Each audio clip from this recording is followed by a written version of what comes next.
Now, my task is to give an overview of the family according to the synod on synodality thus far, and also give some indications of the family according to the Asian Continental Assembly on synodality, which was held in February last year.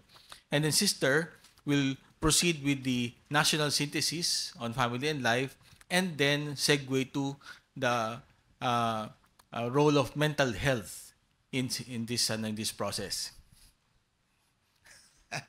Mga kasamahan natin sa mental health. Thank you. Okay. In the Synod of Synodality, this is the fundamental question. How does the journeying together, which takes place today on different levels, allow the church to proclaim the gospel in accordance with the mission entrusted to her? And what steps does the Holy Spirit invite us to take in order to grow as a synodal church? The church itself is already synodal. We already know that the church is one, holy, Catholic, and apostolic. Ganda, no? Now, according to the experience of the church starting from the first centuries, we realize that we never solve problems without consulting one another. Diba? Kasi we are all on the road towards the kingdom of heaven. And we are followers of the way. And who is? Jesus Christ. That's why, yun ang, that's, in Greek, it is synhodos. It is to be with the way. Or to be on the way. Yan. Who is Jesus. Now, the synod of synodality has 4 phases: the diocesan, the conference level, the continental, and the universal. So far, we, just like I told you a few minutes ago, we had that listening and discerning on the diocesan level. And then, the diocesan and metropolitan synthesis were brought up to the national level sa CBCP. And then, we had the synthesis that was sent to Rome. Yan. And then, ang title pala noon is Salubong. Yan. And then, that synthesis went to Rome, and then we had the document for the continental stage, which were discussed on the continental level: Asia, Africa, America, Europe, like that, Australia, and even yung Middle East. And then, the result of that continental stage was a final document, the Asian Continental Assembly on Synodality, the final document. That was sent to Rome also. And then, those documents from the continental level were synthesized into one instrumentum laboris, or working document. That working document was discussed in the October 2023 session of the Synod of Bishops. And that session came out with a synthesis report. That synthesis report is the basis of our work until October 2024. Yan. Now, what does it mean really to be synodal? It is becoming disciples of the way, to be sincere and respectful in our encounter between brothers and sisters in the faith, Catholicity of the Church, the wealth of charisms and ecclesial vocations, diversity in languages and cultures, liturgical expressions, and theological traditions. We have shared questions, shared concerns. Yan. Now, there were challenges also as being synodal. We discern the level at which it is most appropriate to address each question. And just as there are shared questions, there are also shared tensions that require synodal discernment. Okay? Now, what are those shared questions and concerns? War, climate change, exploitation, inequality, the throwaway culture, yan, cultural colonialism, persecution, immigration, cultural pluralism, scattered minority, the church, Christians as a scattered minority, secularization, thirst for the gospel, various forms of abuse, whether sexual power, conscience, or money, and therefore the call for penitence, conversion and reform. What is the synodal modus vivendi? The church, the local church is our reference. No? The Holy Spirit is the protagonist. And synodality is eschatological. Yan. Really, where is the life of the church? Where is the church most alive? It is not in the halls of power where decisions are made. The church is most alive where mothers and fathers raise their children to become good citizens and good Christians. The church is most alive in the classroom where minds are enlightened, broadened, so that our charity is not merely a matter of words, but actually of compassion, true compassion. Like that. The church is most alive when culture is transformed, when politics become real, the real charity, political charity. I should not say anymore, pero kasi sabi nga ni Aristotle, no? Politics is the highest form of charity. Bakit? No? Kasi you look for the good of the other even if he is not your relative. No? Ganon. And then the Holy Spirit is a protagonist. We are listening to the voice of the Holy Spirit. We want to do God's will. Okay? Even in the spiritual conversations, we may listen to one another, but what we are actually trying to discern is the voice of the Spirit. Yan. And of course, synodality is eschatological. Just like the unity of the church, the holiness of the church, it is already a gift now that will be fully fulfilled at the end of time with the unity of all. Yan. Okay. The synodal church is a communion in mission. That the church itself is mission. It is not simply that the church has a mission, the church is mission. And the synodal church is humble and listening. Yan. Kay Cardinal Advincula, yung audiam, I will listen, I will hear. Yan. Very important yan. And then the encounter and dialogue. Yan. Now, the first session of the Synod of Bishops came out with a synthesis report, and it has 3 parts. The face of the synodal church, the mission of that church, and of course, building communion. In this first part, the face of the synodal church, we realize that the process has renewed our experience and desire of the church as God's home and family. That the image that we have of the church is a family. No? Therefore, we are looking for a church that is closer to the lives of the people, less bureaucratic, and more relational. Yan. And this desire for a more relational church was expressed by the young people during the Synod of Bishops on the youth in 2018. Let's see kung uubra to.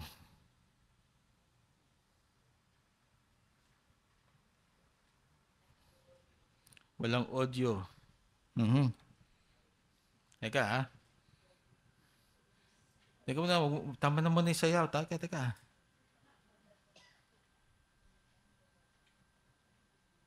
Dapat pala, ano? Teka ha.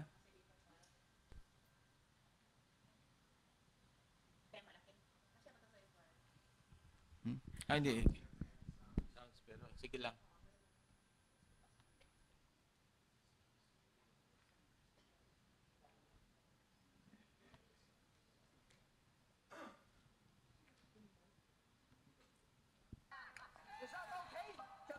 This way? Hello, mic test. Narinig ba?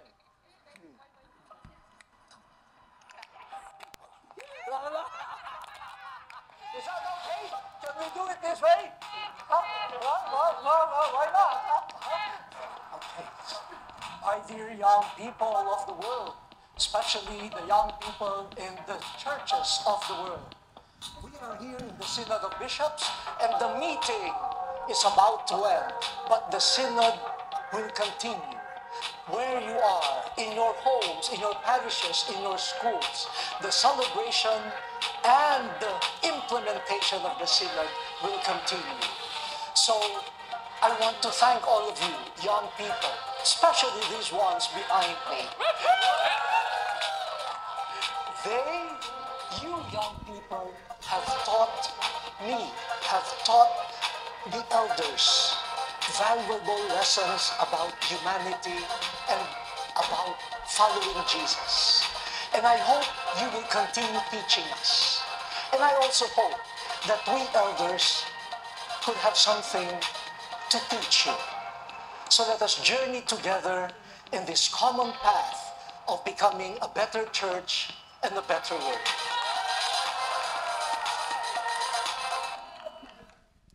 So that was 2018. I hope you followed that, no? A better world, a better church. And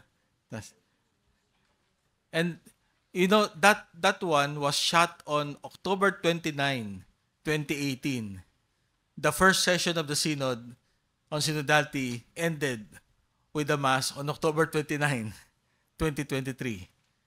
Exactly 5 years later. Yun.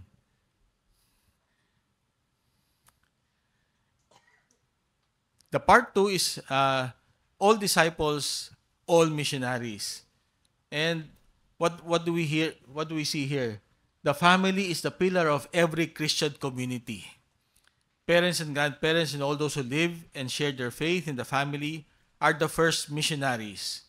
The family, as a community of life and love, is a privileged space of education in faith and Christian practice. One that needs special accompaniment within communities. Pope Francis even commented that the faith is usually shared first by mothers and grandmothers, and then it is communicated in the dialect, not just the national language, but actually the dialect. No? The first words of love that we hear are usually in the dialect. Tama ba? Ganun.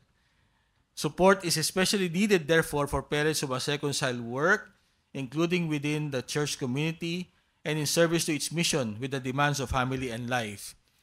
Naka-record pala to, so hindi ako pwede magkwento. May kikwento pa naman sana ako.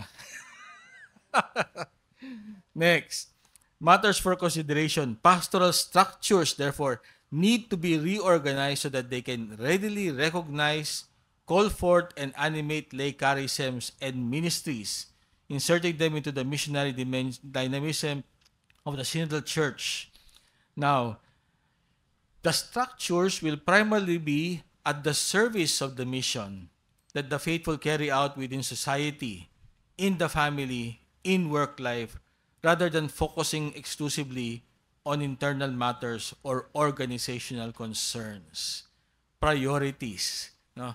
That the parish structure are there not to perpetuate jobs, but the mission.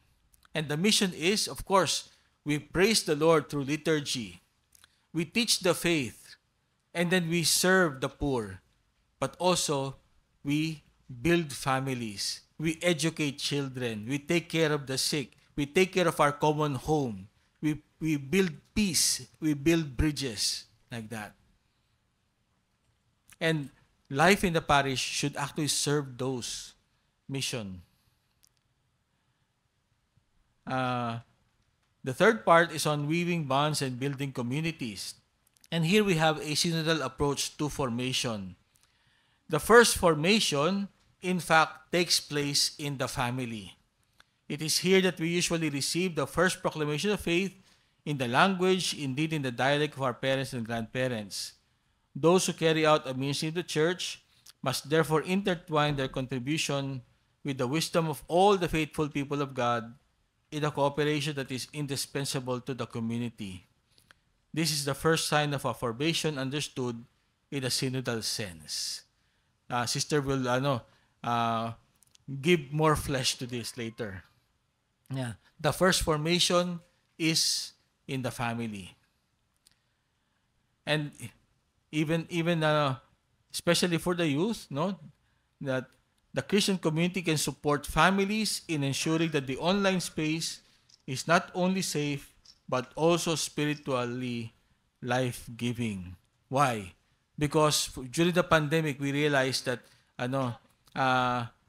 with the increased use of digital means and platforms, even the forms of abuse multiplied. No? And however, also the cases, the reported cases, the reporting of cases also increased, because not only were the predators having access to the internet, but also the victims themselves. So they had greater access to the way of reporting the crimes. Okay, but of course we have to take more steps to make the internet safer for our youth. Now, we can go on to the Asian Continental Assembly on Synodality. So, we realized that not only the Philippines but in all of Asia, the family is very important in many Asian societies. Filial allegiance extends to the point where many will make generous sacrifices for the sake of family unity and peace. All over Asia, you know, when you ask young people, why do you study? Why do you work? Usually they say, for the sake of my family. Yeah. Of course, delikado, naka-record eh. Pati corruption yata for the sake of the family rin. Off the record. Kahit naka-record. And so you realize, so that's it goes one way or the other. Pero family is very important. Okay. So the concerns, domestic violence all over Asia, unwed mothers, single parents, delayed marriages due to the dowry system, divorce and nullity. Christian families break up due to a lack of awareness about the faith, and anxiety is brought about by poverty and economic conditions. Yan.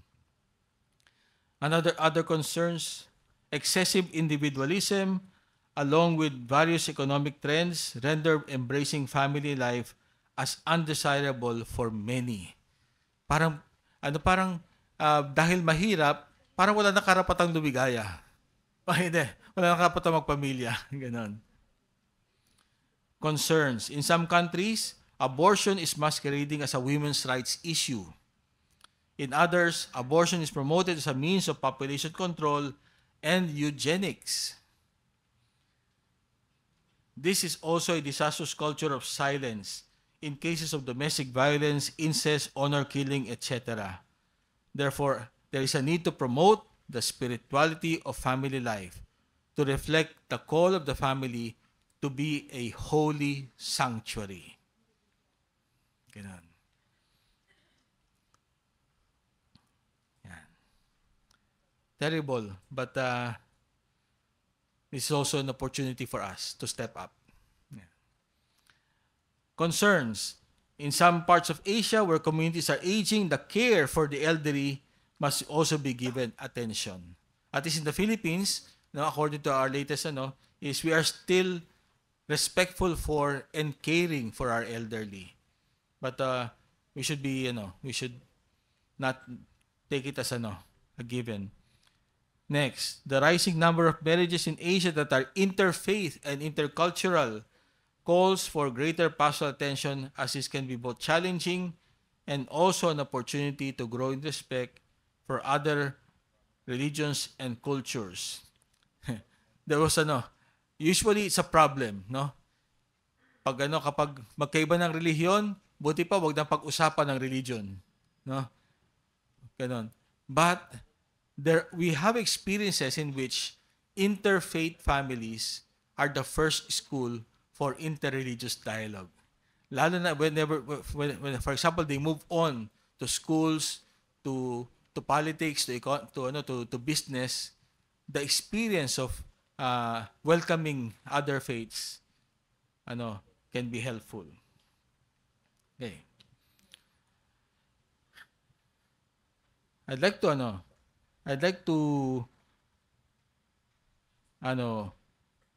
here is part of the synodal synthesis on family and life.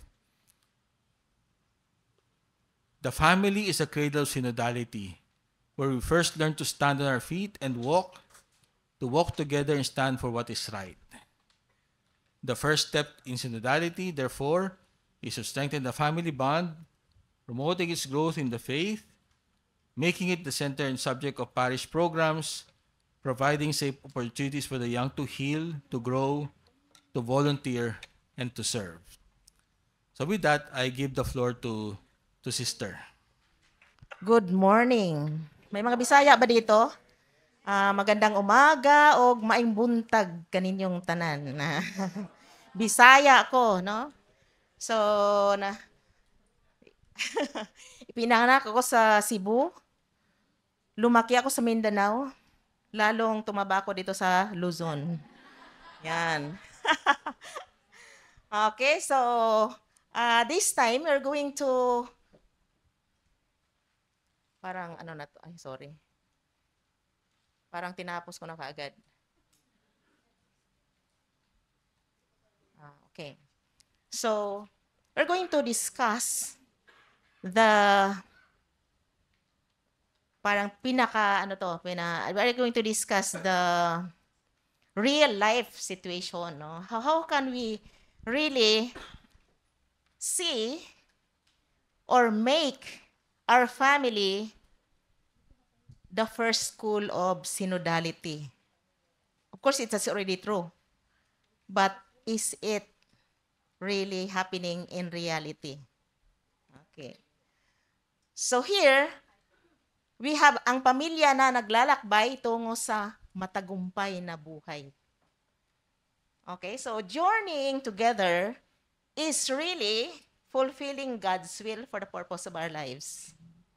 Okay, so in the family, we might have different children who have different courses, different interests, but still, we are fulfilling God's will if we try to live a holy and charitable life. Okay, so that's quite the important thing that we need to reflect. So I'm inviting you to reflect, no? Also in your own family. Is your family really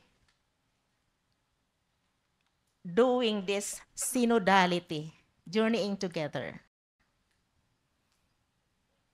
Okay, so here, again, with Father already discussed many of this, no? So the formation in synodality that starts in the family and flourishes in the church. And the family is the cradle of community life. It's the start for me, but when I reflected it further, actually it's not just the start, but the beginning and the end. Okay, so it's like the human development from womb to tomb.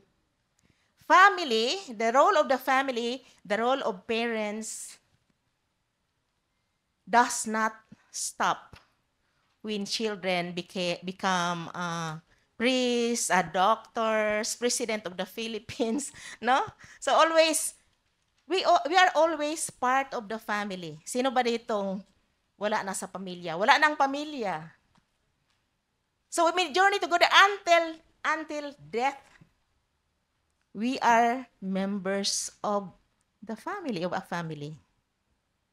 When people go to work abroad, yes, as Father mentioned, because the reason is their family.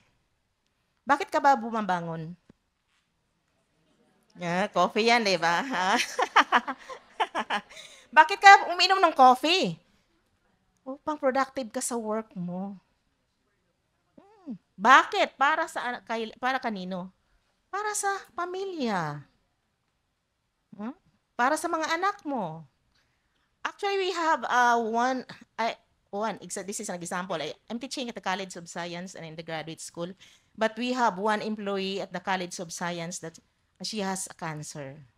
Para bang nag-chemo siya, no? Para siyang hero. So I would like to share this as an example. Para siyang hero because I saw her really, that was her at the end until this time, no? She's working, no? So I said, why? Why are you still working na you are already so weak? Or dahil sister, kailangan para sa mga anak ko. So actually, we are called to support, to be with our family, to journey with the members of our family until death. Hindi po yan matatapos. That's why if there are grandparents here, natatapos bang mission ninyo? Hanggang sa kamatayan. Sinusundan niyo yung anak ninyo, di ba? Mga apo ninyo. Okay, so hindi natatapos, no? Although it start, but I would say the family is actually the motivating force of each member until death. Okay? So here the being a synodal family journeying together is an opportunity kasi this is not assigned by the synod, but it originated from God. It's really God who chose family and guided family. Still guiding family. I was thinking, when I wrote that, I was thinking maybe a sustained family. Pero it depends what is happening now in every family. Parang it depends, no? Because God guides. If we do not follow, then something will happen, no, to our family. So here in Genesis chapter 1:28, be fruitful and multiply and fill the earth and subdue it. I met Iglesia ni Cristo. He said, sister, you cannot go to heaven. You are not able to fulfill the will of God. Go to the world and multiply. I said, brother, let's talk about it because that's why I entered the convent, because I want to go to heaven. And I'm determined to go to heaven. Huh? Let's see what's the meaning of this. Okay, so God created us in His own image and likeness. Isn't it? So make sure, brother, what you multiply is the image of God. No? It's the image of God. Even though we are not married, yung mga single blessed dito, no? Yung mga walang anak, no? Na mga couples, we can still multiply. Father, ilang na bang anak mo? Mga apo, Father. Alam mo, when I was a formator, I was so happy. Kasi yung mga novices ko, ang gaganda, no? Sabi ko, wow, I did not get married and I don't have children, but I have so many daughters here and ang napakaganda doon, interesting talaga. Iba-iba ang ama nila. Di ba? Kala ninyo, mga madre, di ba? Nanganganak din kami. Marami kayong mga anak, no? Yung mga nag-ministry dyan, they are your brothers, sisters, and even sons and daughters. So, yun. Okay, so, multiply the image of God. What is happening now? Actually, we forget this, be fruitful first. So, this is the thing that we need to educate our youth. And those people who want to get married, huwag ka lang mag-multiply ka agad. No? Di ba yung iba? Ang focus ay mag-multiply. Mga estudyante pa lang, nabuntis na, di ba? But be fruitful muna. That's the requirement. The problem comes when we do not try to fulfill the requirement. Gusto kong maging lawyer. Ayaw mo mag-aral. Maging lawyer ka ba? Hindi, di ba? So, be fruitful Ibig sabihin, make sure that you are able to feed your family. First, you can feed yourself. How many people who get married cannot even feed their own self? Do not have the education, the spiritual formation. Then how can you be fruitful? What kind of fruit are you going to produce? If the responsibility of the family is to fill the world, actually, no, fill the world with people who can journey with each other, for better or for worse. Fill the world. Sino ba yung mga presidente natin? Sino ba yung ating mga lawyers? Lahat-lahat, no?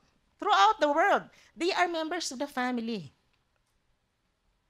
But what happened to the formation of this if the parents are not formed yet, no? Before they get married? Okay, subdue it, no? Fill the earth and subdue it. Control. You are able to control. You are able to manage, no, the earth. And ito yung pinaka-blessing, no? Parang may blessing ka talaga. Have dominion over the fish of the sea. Yan.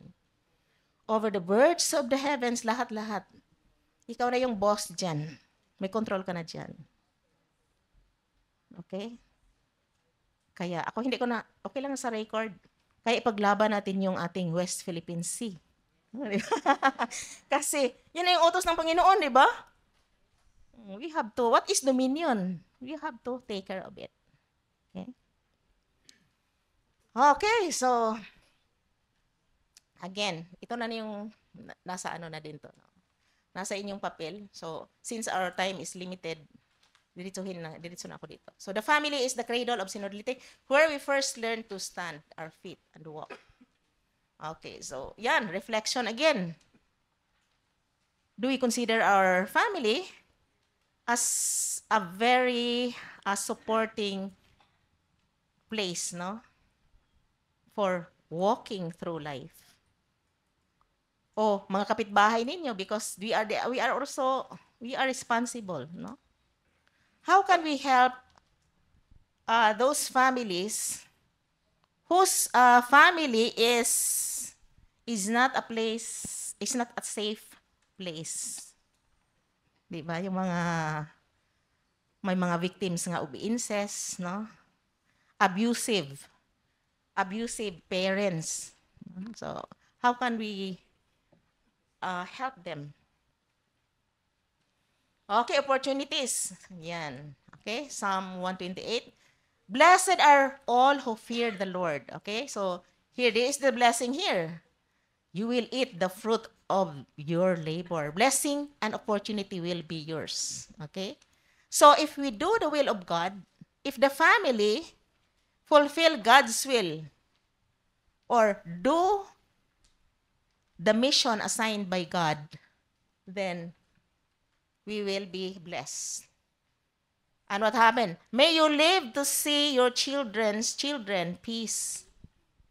Okay, on Israel. Okay, who are grandparents here? Do you feel blessed? Yeah, you are able to watch your children and even still continue your mission, no, for your family. So congratulations. Okay. So, result of walking together, guiding your children, loving the couples, loving each other, happy and peaceful family, no? Okay. So, if we can fulfill what is Colossians, wives, submit to your husbands. Okay? Husbands, love your wives. Sino ba mga ano dito? Married people. Oh, tingnan niyo yan. Huh? Are you able to fulfill this? Okay. Children, obey your parents. Oh, we are also children. Okay? Fathers, do not provoke your children lest they become discouraged. So many people children, this time I'm teaching college students and also the graduate students. And there's so many students who are discouraged because of their parents. Because their parents are on vices, no? Some are very irresponsible. So, well, they are just blessed because they have their lolas, no? Their lolos to support them. Okay, so actually this is really a reflection because otherwise, if we are not going to fix our own selves, our own family, then nothing will happen. Okay? So that is you can only have opportunity, this becomes opportunity, very rewarding, family life is rewarding if we can fulfill our role. Okay, so here, another opportunity. So, if it's very hard to really fulfill a role as member of the family, we just look at the example of the Holy Family. Very simple. If you can see, they also suffer a lot. But their suffering did not hinder them in following, doing the will of God. Okay, so that's the...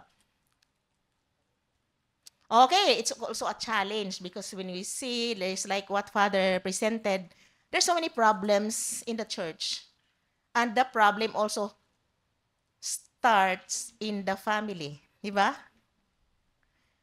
So, if we have problem in the society, it's because of the problem also in the family.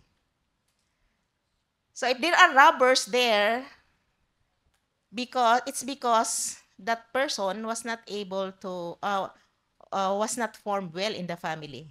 Baka ito yan lang din ang kanyang natutunan, no? For survival.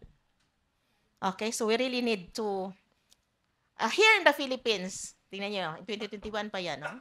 1 in 3 Filipino youth grew up without both parents.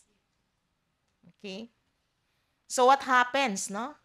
If they grew up without the parents. So studies have shown that poor family environments such as family conflict, especially separation, no? And a lack of warmth and affection can prevent students or children in the family receiving emotional support. Who can give them emotional support if the parents are absent? No? So, problems, it results to problems. So this is actually here in a Capital National Region, there are so many, no? Okay, so here, if you notice, these are the reasons, no? This is 2021. Okay, at least one parent was working away within the country. And then there, at least one parent was working abroad. Those are the reasons. Parents separated, divorced, then at least one parent died. Okay? So parang okay yung namatay, no? Sumasa kabilang buhay kaysa sumasa kabilang bahay. Yan. Amen. Yan ang problema, no? At saka marami talaga as in na they don't take seriously the sacrament of matrimony. Yeah, they don't like or they find someone, they go. No? So yun. So I also counsel family couples, no? And it's very hard. What is the hardest is infidelity. Talaga. Especially if they also have children, no? With the other person. So talagang ang hirap. Kahit kami mga therapists. In the annulment, actually, one time I really said, when the judge said, "Oh, you are a nun. Why did you not do your best for them to reconcile?"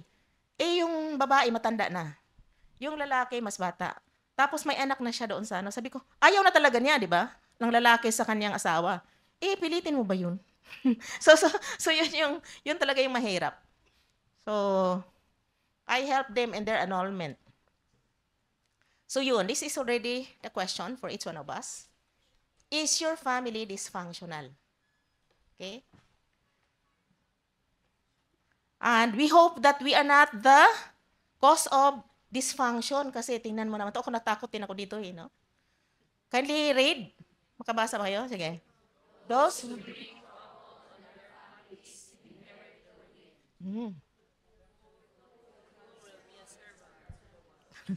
Bagyuhin daw. No? So what does it mean?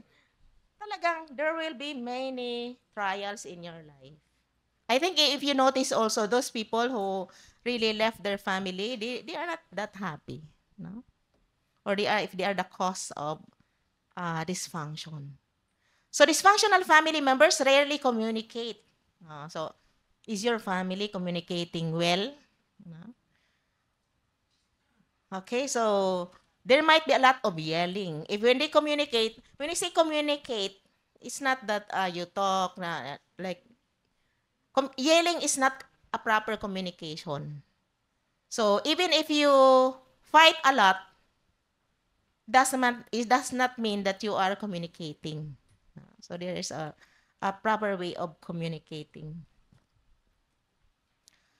Okay, so here, what are the causes? Possible lang to ha. So infidelity, addiction, perfectionism, abuse or neglect. Okay. So this is for you to reflect and answer also for yourself. You do not have to share it if you do not want to share. But when I'm giving this to you because if you are working with families, you can also help them identify the cause of their suffering. Because if you cannot identify the cause of your suffering in your own family, how can you find a solution? So, ganun talaga. Identifying first, assessment. Okay, so I'm not going to discuss each one kasi ano naman. Ito, so, family dysfunction can result to psychological problem. So, let's examine ourselves. Am I psychologically wounded from the family? Okay? Minsan, yung favoritism sa family. So you can recall, no? What's the cause of your woundedness? Lahat naman tayo, we are all wounded. But what is your particular, what's the cause of your particular wound? Okay? And how does that psychological wound shape your relationships and attitudes? When I taught developmental psychology, the first assignment was to ask their parents, Mommy, Daddy, was I wanted? Masakit, di ba? Nag-iyakan pa more sila, no? Was I wanted? But because many parents literally admitted, Anak, sorry, I was still very young during the time, so I even attempted to abort you. But it didn't happen, no? So, but when I delivered you, the first time I saw you, I fall in love with you. So parang ganyan. But there is something, the woundedness of the child, even in the womb, lasts. And it can affect the relationships and attitude. And I think many of you are familiar with the theories of Erik Erikson, no? So if the child is not able to trust, when the child is still infant, it's very hard for the child to be able to trust when the child is already an adult, even an adult, or established relationship. So mayroong mga ganon. Bakit kaya ang hirap? Gusto mong mahalin, pero hindi ka marunong mahalin. Di ba? Gusto mong mahalin, pero hindi ka marunong mahalin. Minamahal ka na, parang ayaw mong maniwala. No? And you still feel unsafe kahit may nagmamahal na sa'yo. So if there is something there, so may mga ganyan.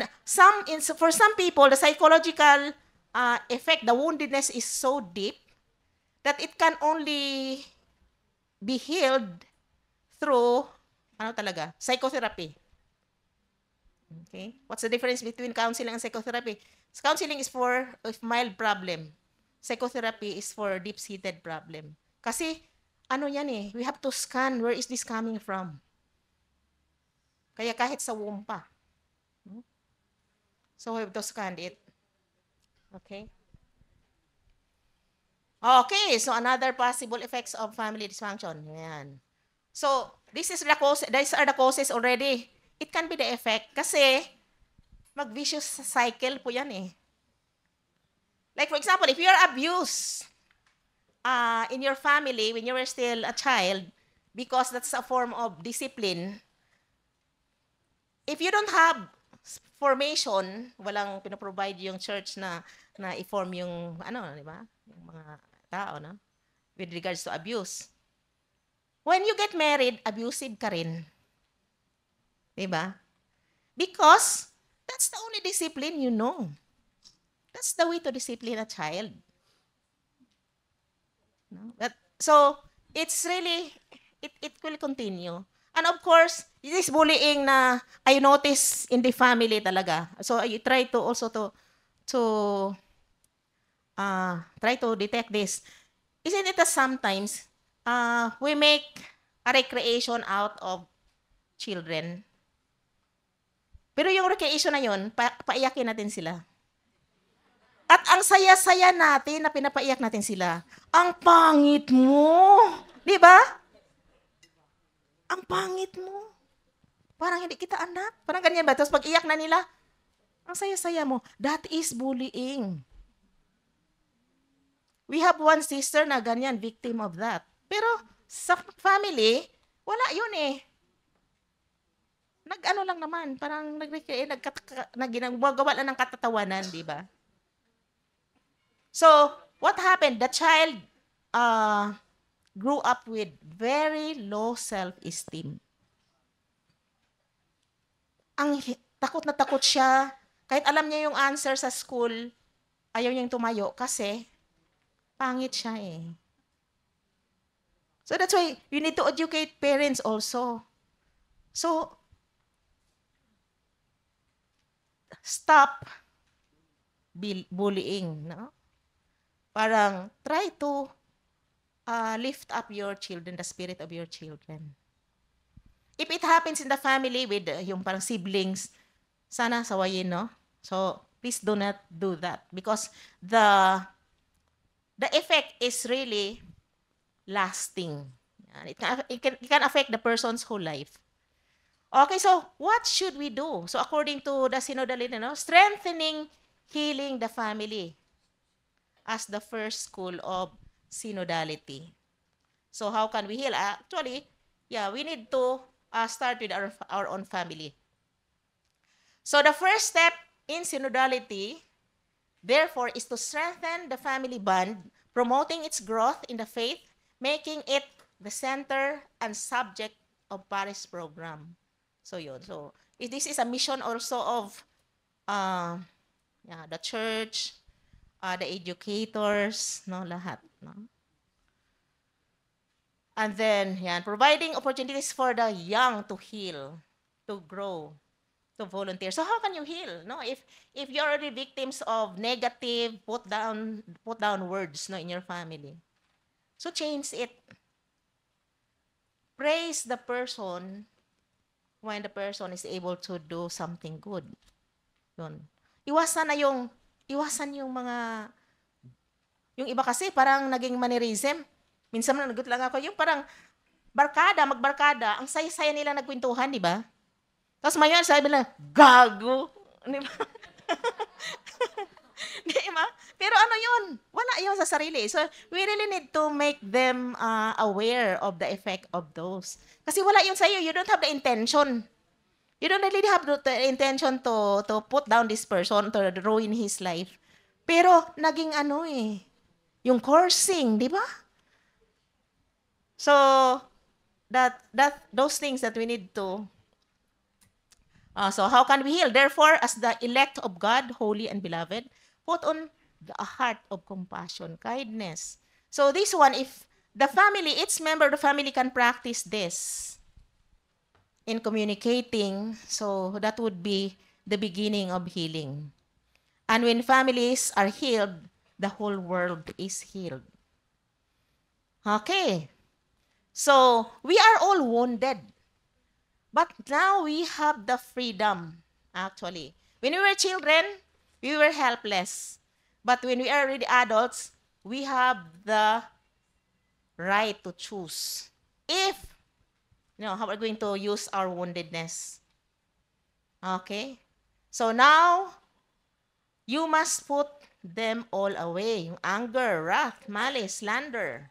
Okay?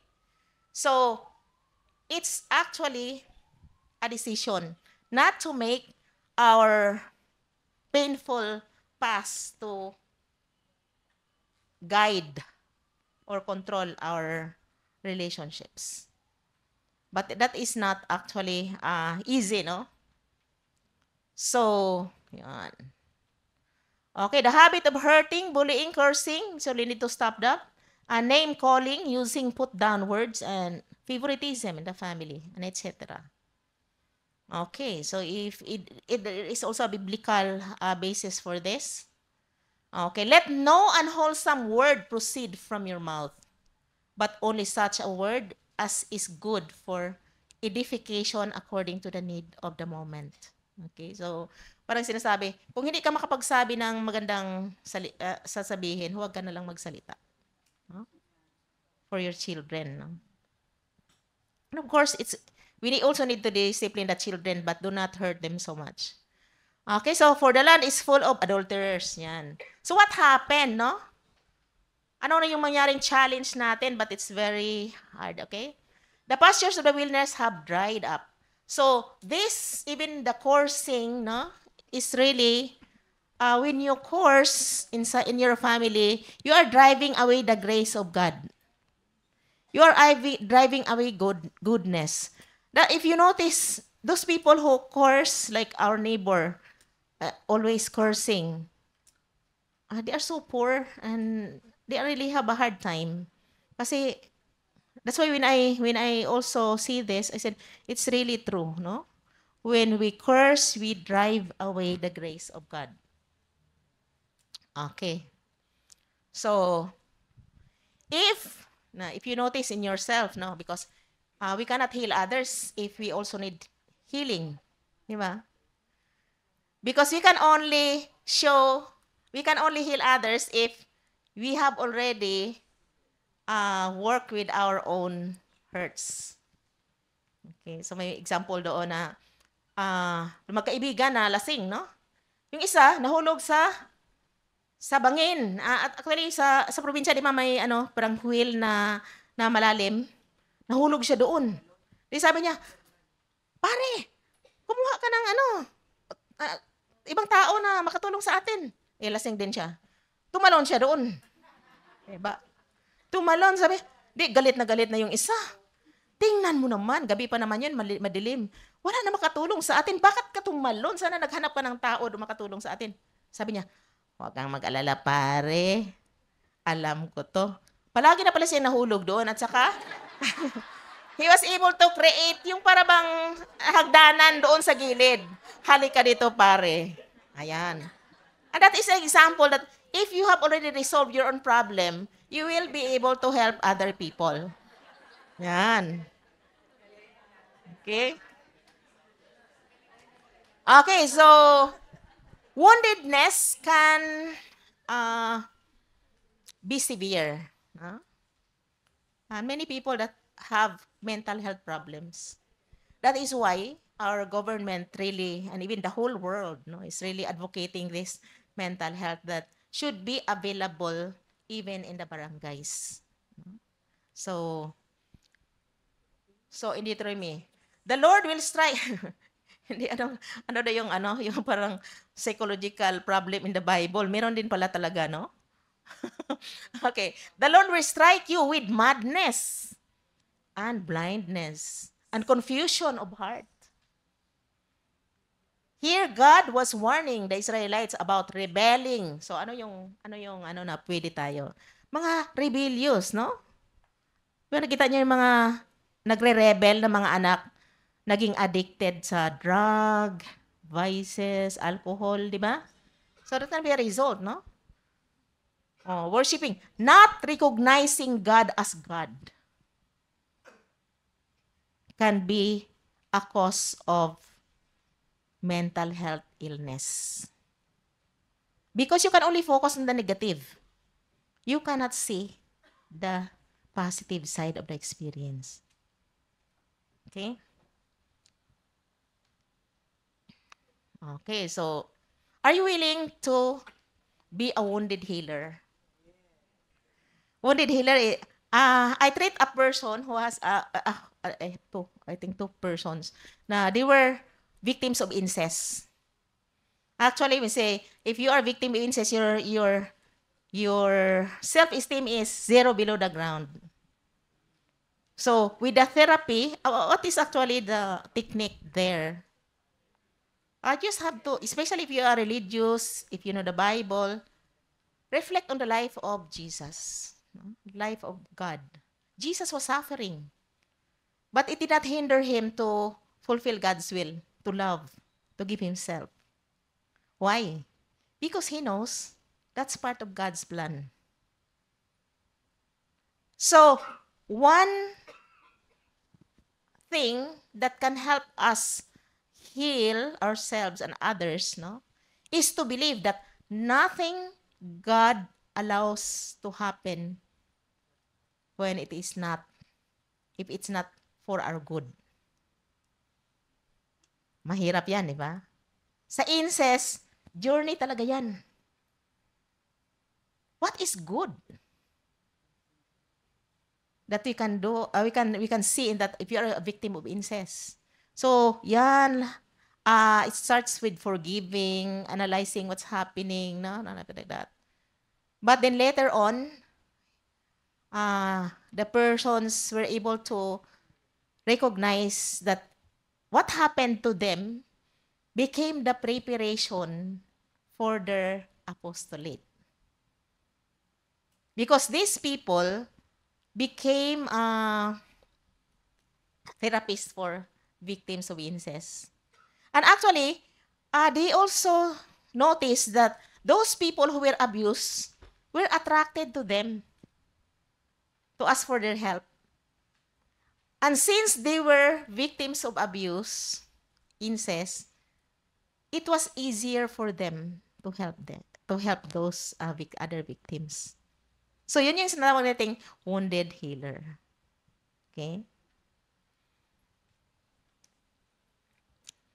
Okay. Ito yung suggestion, no? So, you can express your willingness to become a wounded healer by composing a prayer of intent. Yan. First, examine yourself and try to also pray and ask God, God, what is your purpose for allowing me to experience this painful experience? Okay? So, yon. Personal yan. So, tomorrow, no, when you have the, with your exercise, I hope that you can already reflect, no, on yourself. Then how can you help those people who are also hurting? And I think that's all.